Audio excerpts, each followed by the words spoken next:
Yo guys, it's JJ here, and today I'm going to be walking you through how to make a nice ambient and hard beat for Future, kind of in the style of his album Hendrix, which he released a few years back.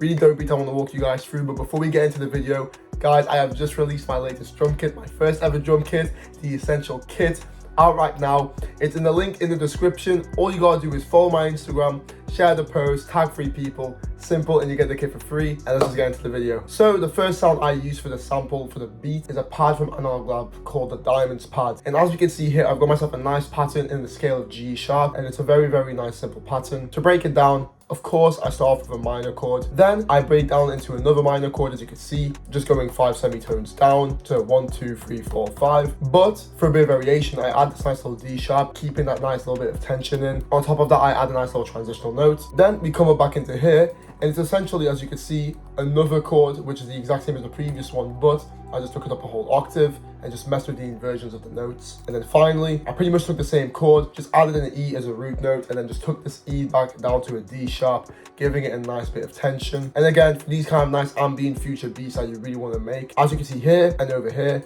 I am using notes that are constantly 1 semitone apart. Even over here is a root note, just to further emphasize that nice kind of dark undertone you want to have in these ambient beats. So this is what the pads sound like.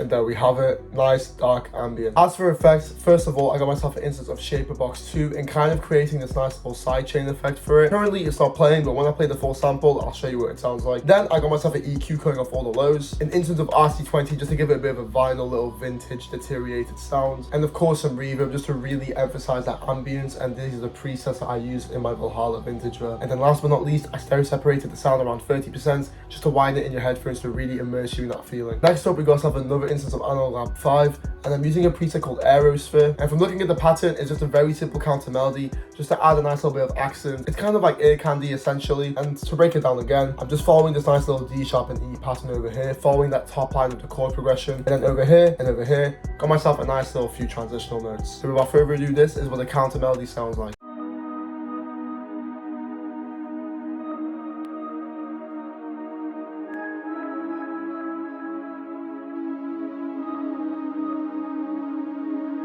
And there we have it. As you can see, very simple and straightforward, but it really creates a nice undertone. It really creates a nice dark undertone, especially just repeating this nice little D sharp with the E and the D sharp again, just maintaining that tension. And of course, for the effects, I got myself a nice little telephone EQ to cut off some highs and lows. Then I got myself an instance of Fruity Delay 3, just to add a bit of delay. Then I got myself an instance of Fruity Delay 3, just to add a bit of ear candy again. And of course, some more reverb, but as you can see here, I've really drowned the sound in reverb. And then last but not least, some stereo separation, around 45% to be specific, just again to create a nice little bit of just to create some space in the mix and make it really sound epic and ambient. And of course, next up, gonna have a nice ambient beat for Future without a nice saucy bass. And no pun intended, I am using a source bass over here from Analog Lab 5. And of course, all I do is just follow the root note, G sharp into the D sharp, into the G sharp, and back into the E. Again, the root notes are 1 semitone apart here, adding that nice dark feel. And this is what the bass sounds like.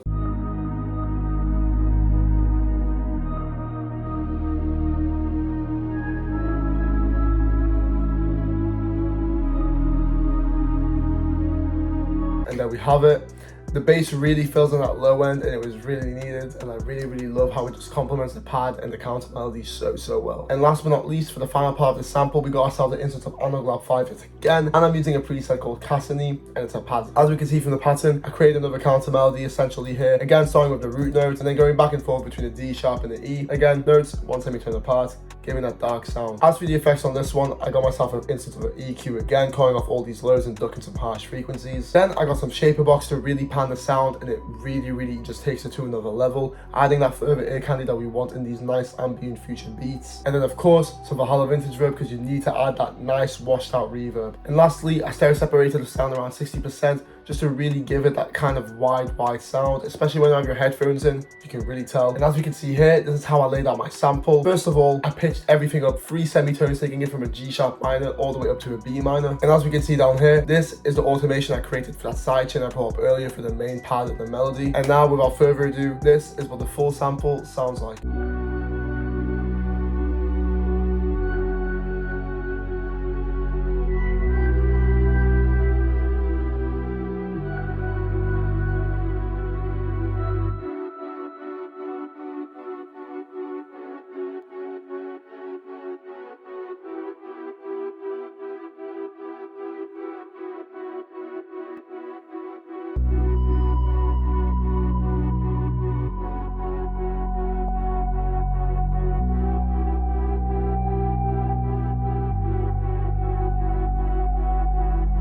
have it. Super dope sample, really happy with it. And as you can see, of course, not really clustering up the melody, leaving a lot of room for Future to do his thing over this joint. But now it's time to get into the drums. And first thing I did for the drums was add myself a nice little rim shot from my Essential kit. And as we can see from the pattern over here, it's very simple and straightforward, but by looking at these highlighted notes, I just added a bit of extra bounce just by adding these in. Again, nothing too crazy, but really just elevates the beat a bit. Next up, we got ourselves the hi-hat pattern. Yet again, using the hi-hats from my new kit. And as we can see over here, very simple and straightforward pattern. It essentially just repeats itself every 2 bar. And as we can see down here, I gave my hi-hat pattern a nice little bit of swing, just to really add a bit of extra, ear candy to the whole beat. And it's as simple as this. Just grab myself here, hit an extra hi-hat, placed it in, and as well as that, to get myself this nice little kind of bounce pattern I've got for the hi-hat, all I did was delete every hi-hat. As you can see, I initially started with these 2 hi-hats, and all I did was highlight this one, use the scroller wheel on my mouse, hold, clicked, and dragged it down like twice. And you go over here, you right click and drag, you click Control B, and you hold it all the way to the end, and there you have it, a very nice simple swing. So without further ado, this is what the hi-hat and the rim shot sound like together.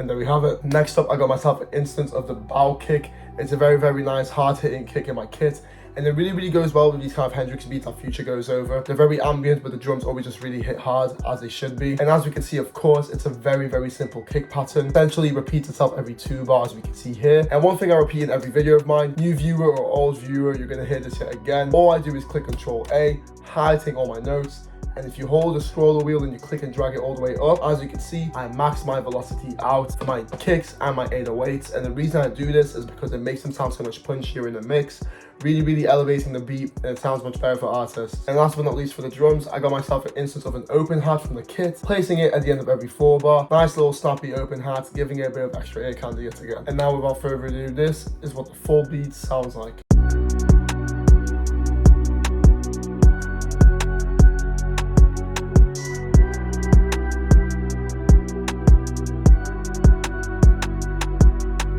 And there we have it. But before I wrap up this video for you guys, let me walk you through the structure of the beat. As we can see, this is the beat structure, and to break it down, it's very simple. First of all, start off with the intro, which is 8 bars, coming in with the main pad and the bass, then introducing the drums halfway through, but then cutting them out just before the beat drops, of course, to give the artist the indicator that this is where the chorus is going to come in. And speaking of chorus, the chorus is 16 bars long, a total of 2 8 bars. We got ourselves the Essential drums playing at the beginning with the main pad, but then for the second half, I introduced the open hat, the bass, and that nice counter melody to really elevate it further. Then for the verse section, it composes of 3 8 bars, and to first start it off, I got myself the nice sidechain pad pattern, as well as I got my bass. But then to kick it off in the second third of the verse, I returned the pad back to its original state alongside the bass with all these nice drums playing. And then just before the chorus, final 8 bar, which is what I call the pre-hook, got myself this nice little ambient pattern we got going on, the one that I didn't play before, alongside the bass and the main pad, of course. And then chorus comes in yet again. However, I removed the hi-hat at the beginning just to give a bit of variation, And of course, we got ourselves the same pattern yet again for the verse. Then we got ourselves the final chorus and an 8-bar outro. And there you have it, folks. I hope you've enjoyed this video. I really appreciate all the support yet again. Thank you very much for watching, and I'll see you guys in the next video. Peace.